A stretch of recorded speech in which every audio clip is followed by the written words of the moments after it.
اللہ تعالیٰ نے انسان کو پیدا کیا، سوچنے سمجھنے کی صلاحیت اس میں ودیت کی، اور اپنے انبیاء کرام کے ذریعے ہدایت کا چشمہ جاری کیا۔ بس ضرورت اس امر کی ہے کہ انسان اپنے دل اور زبان کو ذکر الہی سے معطر رکھے۔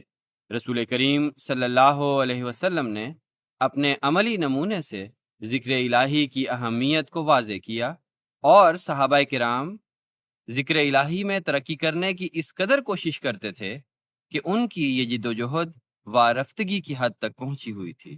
حضرت ابو موسیٰ رضی اللہ عنہ بیان کرتے ہیں کہ رسول کریم صلی اللہ علیہ وسلم نے فرمایا کہ ذکر الہی کرنے والے اور ذکر الہی نہ کرنے والے کی مثال زندہ اور مردہ کی طرح ہے۔